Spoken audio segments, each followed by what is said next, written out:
బులెటిన్లో breaking news చూస్తున్నాం. భద్రాచలంలో గోదావరి ఉధృతంగా ప్రవహిస్తోంది. గంటకు వరద ఉధృతి పెరుగుతోంది. ఇప్పటికే వరద నీరు 48 అడుగులకు చేరింది. దీంతో అధికారులు రెండో ప్రమాద హెచ్చరికను జారీ చేశారు. 53 అడుగులకు చేరితే మూడో ప్రమాద హెచ్చరికను కూడా జారీ చేయబోతున్నారు. ఇప్పటికే ముంపు గ్రామాల ప్రజలను పునరావాస కేంద్రాలకు తరలించారు అధికారులు. ప్రస్తుతం దిగువకు 11,44,645 క్యూసెక్కుల నీటిని విడుదల చేస్తున్నారు.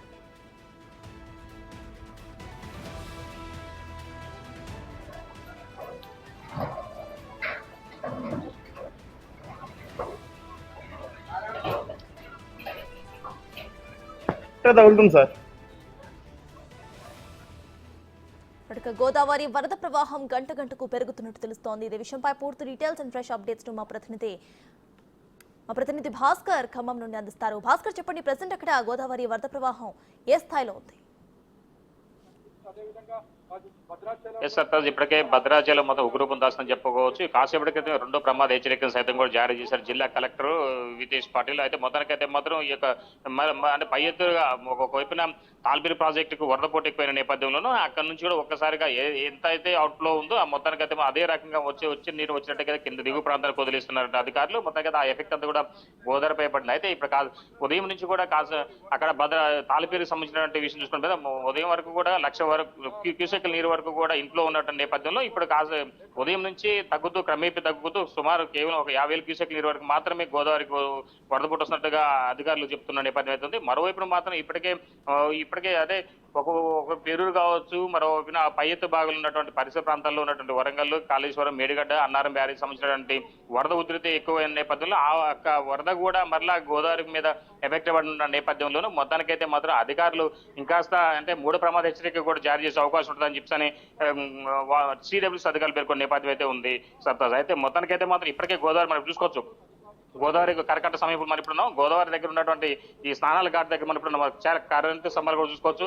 కరెంటు స్తంభాలు అవతలకి ఇంకా 4-5 అడుగుల దూరంలోనే అక్కడ స్నానఘట్టాలు ఉండేది. అవన్నీ కూడా టోటల్ నేల మునిగిపోయిన నేపథ్యం అయితే జల దిగ్బంధంలో చిక్కుకున్న నేపథ్యం ఉంది. ఇప్పుడు కరెంటు స్తంభాలకి సమీపంగా ఇంకా కంటే ఆ పైకి మించి గోదావరి వరద ఉధృతి ఉంటుందని చెప్పి అధికారులు అంచనా వేస్తున్న నేపథ్యం అయితే ఉంది. అది కరకట్ట గతంలో 2022లో వచ్చినటువంటి వరద ఉధృతి వల్ల అప్పుడు 71 అడుగుల పైకి వచ్చిన నేపథ్యంలోనూ పరిసర ప్రాంతాల్లో కరకట్ట సమీపంలో ఉన్నటువంటి సుభాష్ నగర్, అయ్యప్ప కాలనీ, తర్వాత కొత్త కాలనీతో పాటు వివిధ రకాలుగా ఉన్నటువంటి లోతట్టు ప్రాంతాలన్నీ కూడా జలదిగ్బంధంలో చిక్కున్న నేపథ్యంలోనూ ఇప్పుడు ఈసారి మాత్రం అంటే ఆ పరిధిలో స్లూయిజ్ వల్ల కూడా బ్యాక్ వాటర్ ఎక్కువ గోదావరిలో వచ్చిన వాటర్ మొత్తం కూడా ఈ యొక్క డౌన్ ప్రాంతం ఉన్నటువంటి స్లూయిజ్ ద్వారా మళ్ళీ భద్రాచలంలోకి వచ్చిన నేపథ్యం ఉండేది. అయితే ఇప్పుడు అవన్నీ కూడా ఇప్పుడు ఉన్నటువంటి జిల్లా కలెక్టర్ అదే రాష్ట్ర ప్రభుత్వం యొక్క ఆదేశానుసారం మొత్తాన్ని కూడా ముందస్తుగానే చర్యలు చేపట్టేసి బాహుబలి మోటార్లతోటి స్లూయిజ్ మొత్తం కూడా క్లోజ్ చేసి పడేసి మొత్తానికైతే మాత్రం భద్రాచలం లోతట్టు పరిసరాలు రామాలయం పరిసర ప్రాంతాల్లో ఉన్నటువంటి వరద నీటి మొత్తాన్ని కూడా పంపింగ్ చేస్తా అంటే ప్రత్యేక మోటార్ల సహాయంతో గోదావరిలో పంపింగ్ చేసిన నేపథ్యం అయితే ఉంది. మనం చూసుకోవచ్చు చాలా వరకు కూడా. అయితే ఇప్పటికే ఈ ప్రాంతం ఇలా ఉంటే కనుక మరోవైపున మాత్రం ఒకవైపున శబరి నది కూడా శాంతించిందని చెప్పుకోవచ్చు.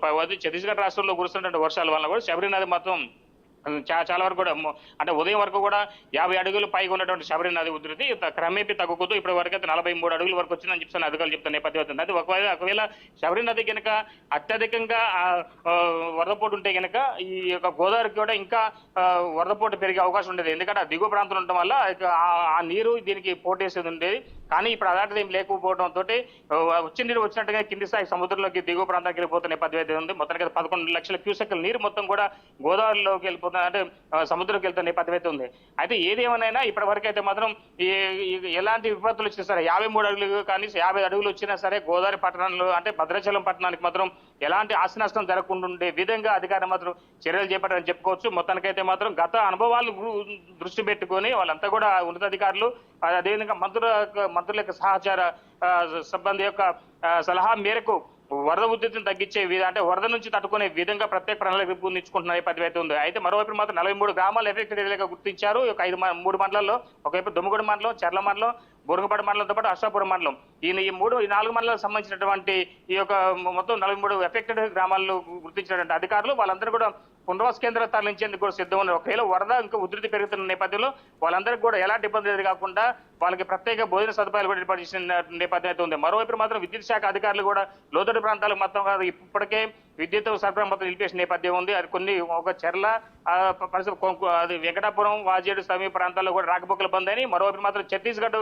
వెళ్ళేటువంటి ఛత్తీస్ అదే ఒరిస్సా పరిసర ప్రాంతాలకు వెళ్ళేటువంటి రహదారులు మొత్తం కూడా జలదిగ్బంధం కావడంతో అధికారులు మొత్తం కూడా ఒక్కసారిగా వాటిని క్లోజ్ చేసిన నేపథ్యం అయితే ఉంది. అయితే మొత్తానికైతే మాత్రం ఎక్కడైతే లోతట్టు ప్రాంతాలు ఉన్నాయో ఆ ప్రాంతాలు అన్ని కూడా ఇప్పటికే పోలీసులు తమ ఆధీనంలో తీసుకొని ఒక రహదారులు మొత్తం కూడా రాకపోకలు నిలిపేసిన నేపథ్యం